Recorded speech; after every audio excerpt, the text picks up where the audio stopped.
Hello, Allan, Blain here. Today I want to talk to you about the 4 phases of business development and how to avoid the trap so many fall into as soon as they start having some measure of success in this business.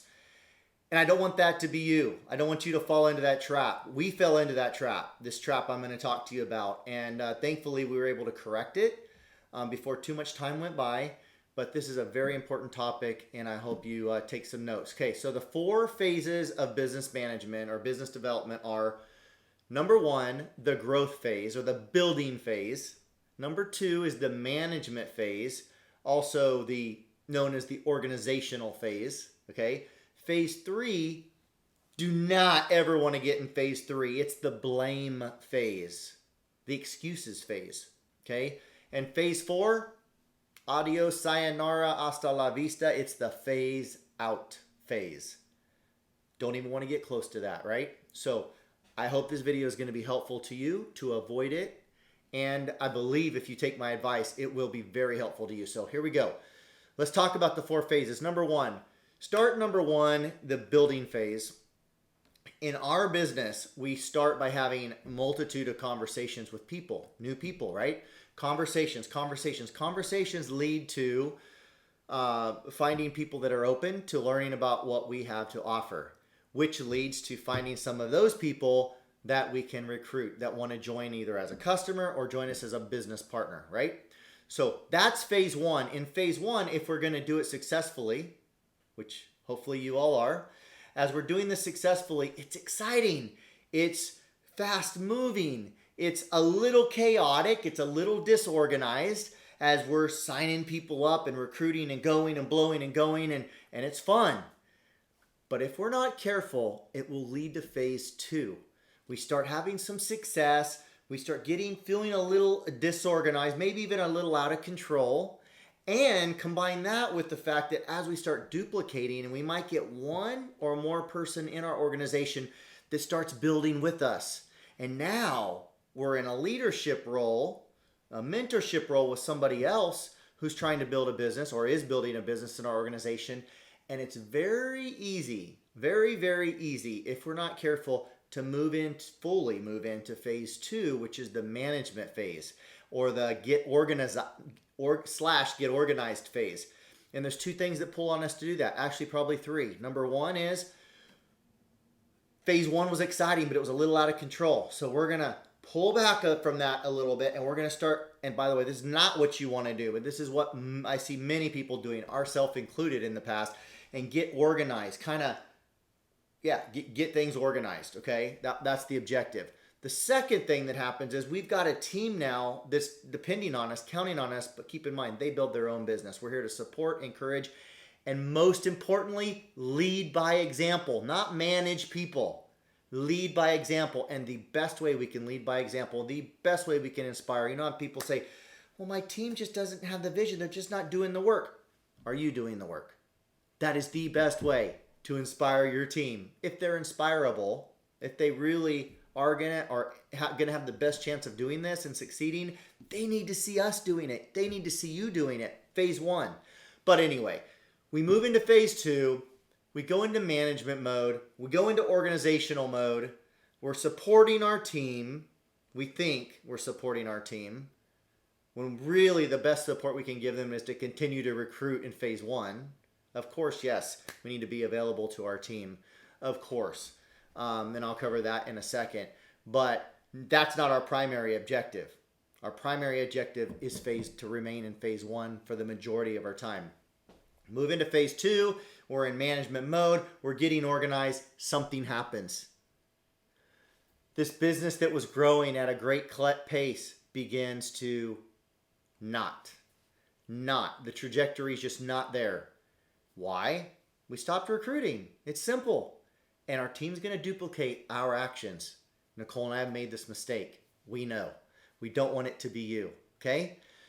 Now, we were able to shift. We were probably 10% in phase 1, and we had moved from 100% in phase 1, we had moved to 90% phase 2, and probably 10% in phase 1, and our business started to flatline a little bit. Okay? It didn't go down, but it started flatlining. and it wasn't growing like it had been. And we quickly realized, I don't know if quickly, but within several months, realized we need to correct this ship.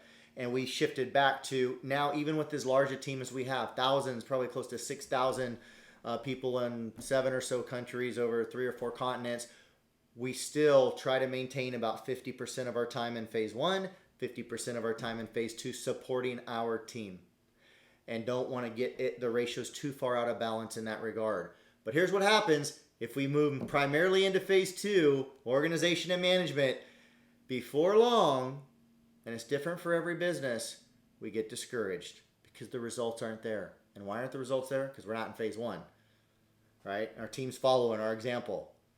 And so we get discouraged, and we can easily move into phase 3, which is the blame phase, the excuse phase, the products are too expensive. People in my network, in my area, just aren't interested in health.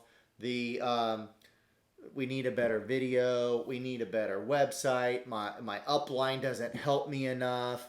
There is no end to the excuses we can make if we allow ourselves to go down that path. And we have to avoid it at all costs. We have to protect our minds, okay, on what we're thinking on. And that's a whole nother talk. But if we're not careful, we move into the blame phase, phase 3. We make excuses. And if we stay in that phase very long, before we know it, we'll wake up one day in phase 4. And phase 4 is phase out.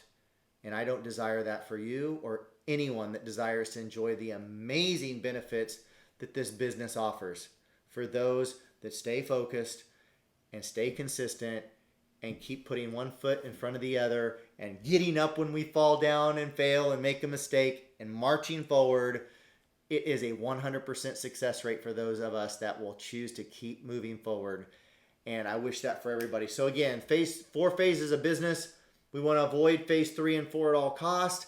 Phase 2, we should only enter when we have a team that is requiring some of our time, group messaging, 3-way calls, maybe some support calls, questions coming back at you, messages we're responding to. Of course, we need to give time to our team, but that can never dominate our time. The best thing, and never forget this, the best thing we can do to help our team is to stay in phase 1 and keep recruiting, keep building, keep bringing fresh new stories, new life into the organization. And that, my friend, is a recipe for success that I wish I had known and executed earlier on in our career here. And so I hope you don't make that same mistake. I see so many people have a measure of success. In our business, it's director, emerald director, maybe sapphire director, somewhere along in there. Get a little praise they never got before, have some money they never had before. Whatever it is, I'm not sure. Sit back, move into phase 2, kick back, so to speak, not realizing that's what they're doing, going into management mode. The business starts to not grow. They don't know what's going on. They can't figure it out. And what they don't know is they remove something from the recipe, something from the soup recipe that made it wonderful to begin with, that got them to where they're at. And that was recruiting. Phase 1. Never let it go. To the time you retire and you've built a team of leaders that is self-perpetuating and self-generating and even can grow on its own without you, and will, which is a beautiful thing about this business. And then you have the choice, walk away and it continues to grow, or continue, maybe scale back your time and continue to work as we plan to do, because we love making an impact in people's life and doing what we do. Great. But until then, if you desire to continue to have your business grow and your income grow, we must remain in phase 1 for the majority of our time. I hope that was helpful. If it was, feel free to subscribe to our channel for more videos like this. Would love to see a thumbs up and maybe even a comment if you want to drop a comment and tell us maybe there's something I missed. Maybe you've got a nugget of information that's made you think of that you want to share with our community. We'd love to hear from you. Have a great day. Until next video, we'll see ya. Bye-bye.